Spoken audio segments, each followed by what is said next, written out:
Assalamualaikum warahmatullahi wabarakatuh. Sahabat Islam, Kekhalifahan Abbasiyah atau Bani Abbasiyah adalah kekhalifahan ketiga Islam untuk meneruskan Nabi Muhammad.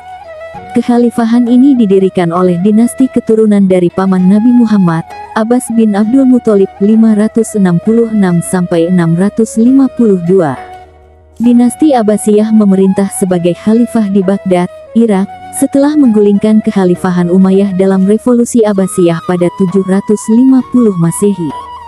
Khalifah Abbasiyah memindahkan ibu kota pemerintahan dari Damaskus ke Baghdad. Selama 5 abad pemerintahannya, kekhalifahan ini berhasil menjadikan dunia Islam sebagai pusat pengetahuan dunia.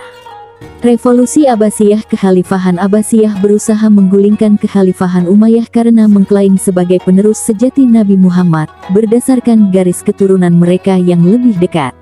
Pemberontakan yang dilakukan Bani Abbasiyah didukung oleh sebagian besar orang Arab yang dirugikan dengan tambahan faksi Yaman dan Mawali mereka. Muhammad bin Ali, cicit dari Abbas, kemudian mulai menjalankan kampanye untuk mengembalikan kekuasaan pemerintahan kepada keluarga Bani Hashim di Parsi pada masa pemerintahan Khalifah Umar II. Pada masa pemerintahan Khalifah Marwan II, pertentangan mereka semakin memuncak. Akhirnya pada 750 Masehi, Abu al-Abbas al-Saffah berhasil meruntuhkan dinasti Umayyah dan kemudian dilantik sebagai khalifah. Masa pemerintahan dan puncak keemasan. Selama masa pemerintahannya, Kekhalifahan Abbasiyah menerapkan pola pemerintahan yang berbeda-beda, sesuai perubahan politik, sosial, dan budaya. Kekuasaan dinasti ini berlangsung selama 5 abad, yakni dari tahun 132 Hijriah atau 750 Masehi sampai 656 Hijriah atau 1258 Masehi. Para ahli biasanya membagi masa pemerintahan Bani Abbasiyah menjadi 5 periode. Periode pertama 750 Masehi 847 Masehi, disebut periode pengaruh Persia pertama. Periode kedua 847 Masih 945 Masehi, disebut periode pengaruh Turki pertama.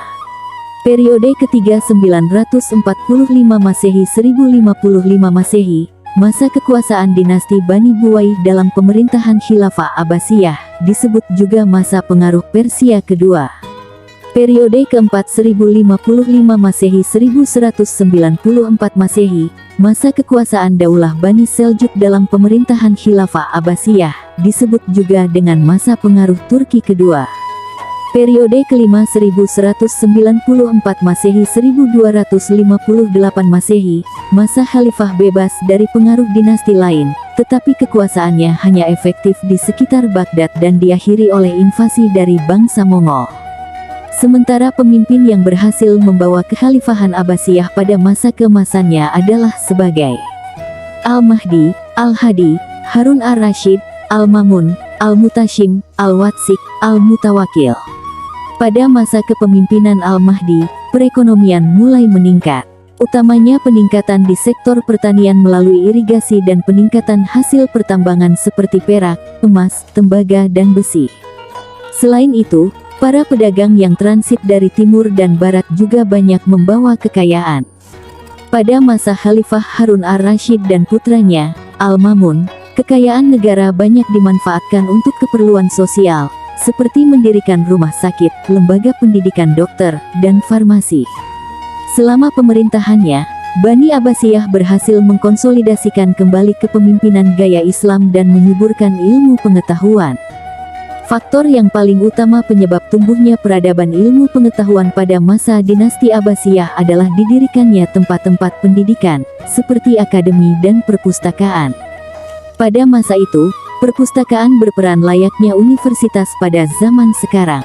Kesejahteraan sosial, kesehatan, pendidikan, ilmu pengetahuan, dan kebudayaan berada pada zaman keemasannya. Hal tersebut menjelaskan perkembangan pada bidang ekonomi, pendidikan dan hukum pada masa dinasti Abbasiyah. Pada masa inilah negara Islam menempatkan diri sebagai negara terkuat dan tak tertandingi. Runtuhnya kekhalifahan Abbasiyah dipengaruhi oleh beberapa faktor sebagai berikut. Persaingan antar bangsa. Khilafah Abbasiyah didirikan oleh Bani Abbas yang bersekutu dengan orang-orang Persia. Namun dalam prosesnya, Orang-orang Persia tidak merasa puas dan menginginkan sebuah dinasti dengan staf dari negaranya. Sementara bangsa Arab beranggapan bahwa mereka istimewa dan menganggap rendah bangsa non-Arab. Oleh karena itu, muncullah dinasti-dinasti yang ingin melepaskan diri dari kekuasaan Baghdad. Kemerosotan ekonomi meski sempat bergelimang kekayaan, Kekhalifahan Abbasiyah mulai mengalami kemunduran di bidang ekonomi karena pendapatan terus menurun sementara pengeluaran mereka terus meningkat. Perang salib yang berlangsung selama beberapa periode tidak hanya menelan banyak korban, tetapi juga menimbulkan kerugian yang besar. Serangan bangsa Mongol dan jatuhnya Baghdad pada 1258 Masehi, tentara Mongol yang berkekuatan sekitar 200.000 orang menyerang Baghdad. Penguasa terakhir Kekhalifahan Abbasiyah benar-benar tidak berdaya membendung tentara Mongol sebanyak itu. Jatuhnya Baghdad ke tangan bangsa Mongol secara otomatis mengakhiri kekuasaan Bani Abbasiyah.